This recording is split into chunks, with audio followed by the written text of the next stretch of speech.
All right, guys, Joe McDonough here with my MMA news, joined by UFC flyweight and Victor at UFC 259, Mr. Tim Elliott. Tim, how are you doing? Good, man. Thanks for having me.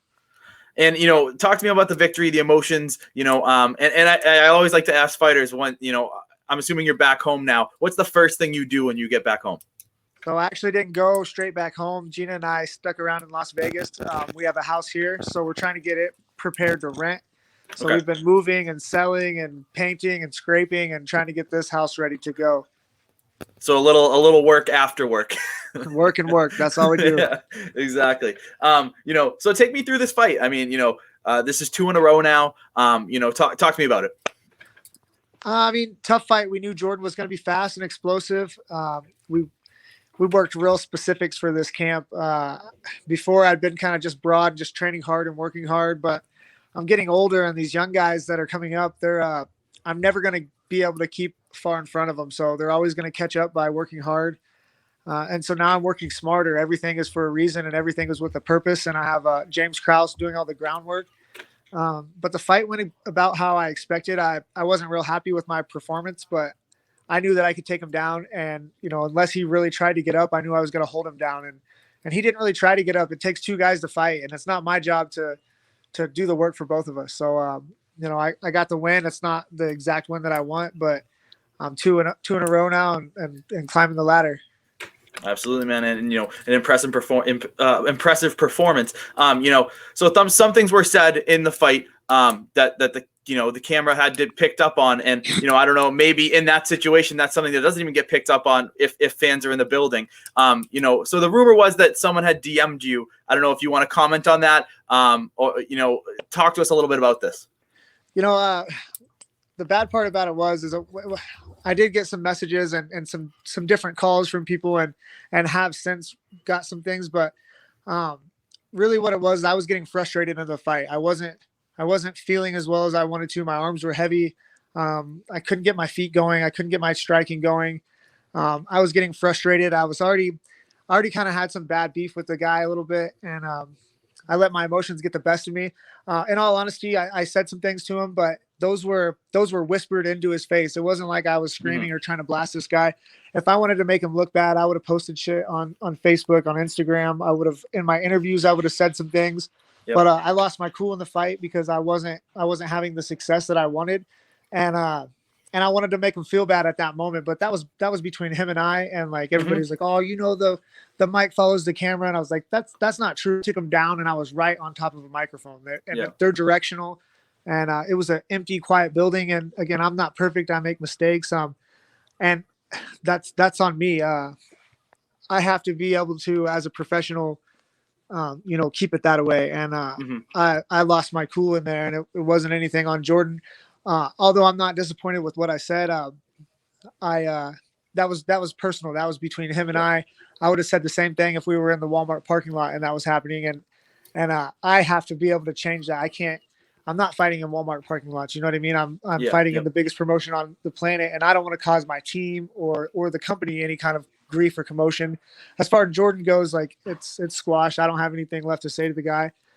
He's posting pictures naked eating pizza on Instagram and shit already, so he's obviously not too worried about it, and I'm definitely not. I just wish that the focus would have been more on the fight and not on me running my mouth.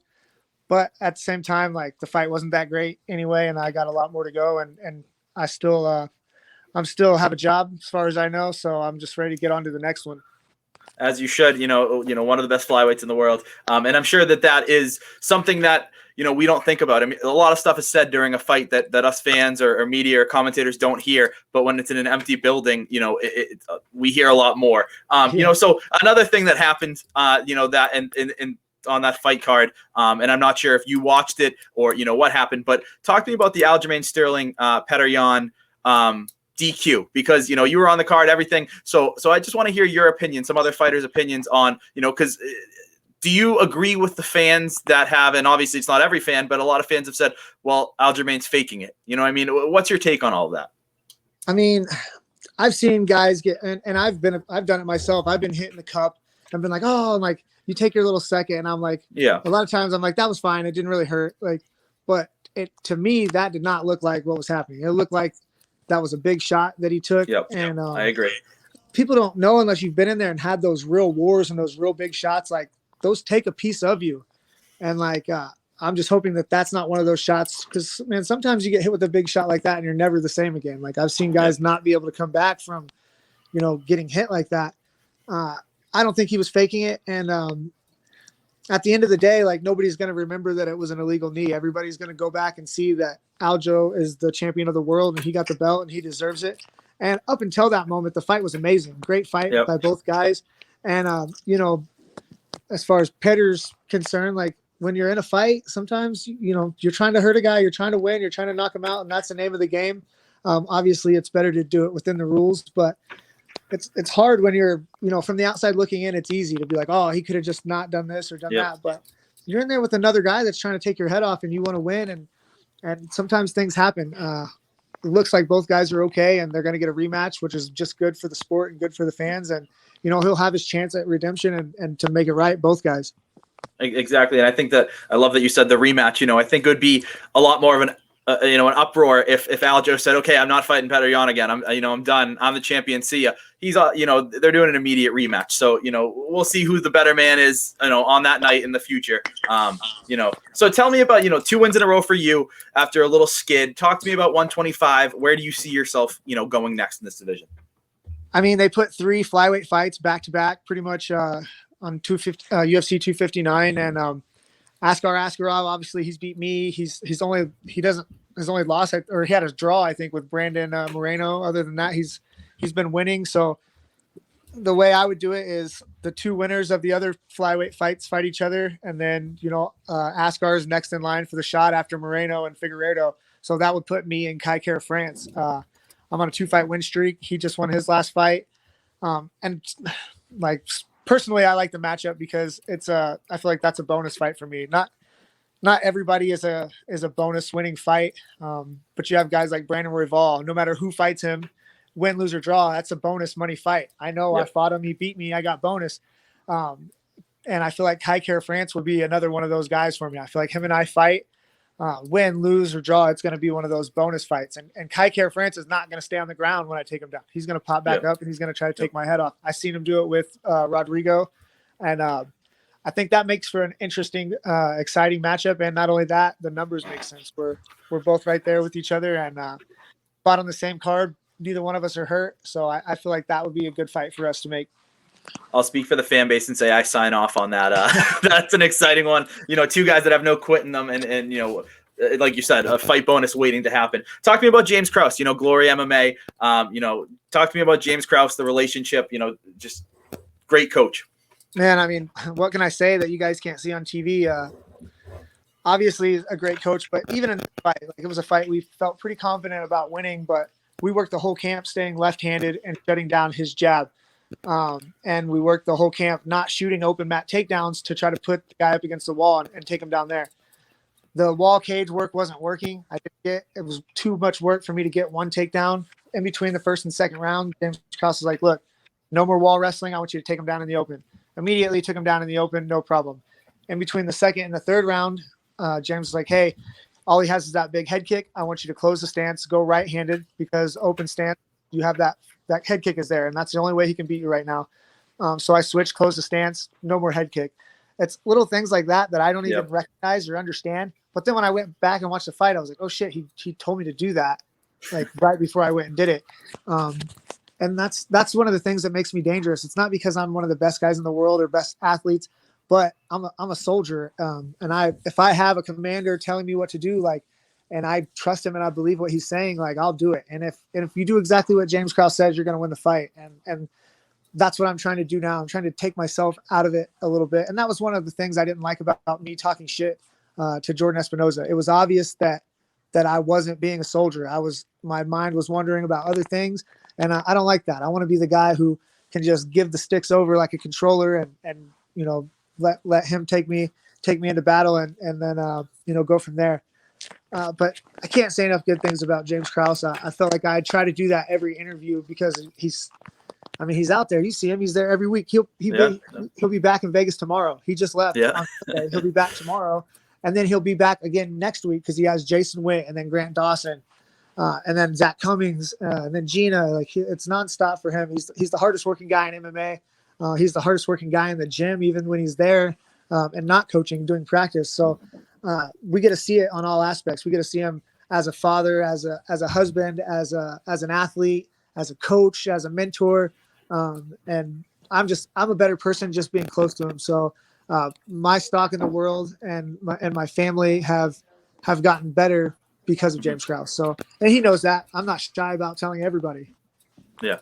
And, as you list off the accolades that we all, like you said, we all know, we all watch on a weekly basis, as he's going to be in Vegas the next week and week after week. We forget that he himself is still a title contender. I mean, it's just insane how great of a coach he is, but he's still one of the toppest in the world. So one thing I did ask James when I talked to him on my podcast was about the Ultimate Fighter. You've been on the Ultimate Fighter. We saw you on James this season, getting a little scuffle, which we talked about. And so one thing I want to talk about is Dana White's Contender Series versus the Ultimate Fighter. When I brought this up to James, he had said, as much as he loved his time on Tough, he would never do it again if asked to do it again. How do you feel about that? And had Contender Series been an option for you, would it have 100% been a Contender Series, or would you have gone through the house? I mean, I was my time in the house was not pleasant. I was one of the bigger guys, and if you're winning, you have to keep making weight. So to make 125 pounds 4 times in 4 weeks was super hard, and it was hard.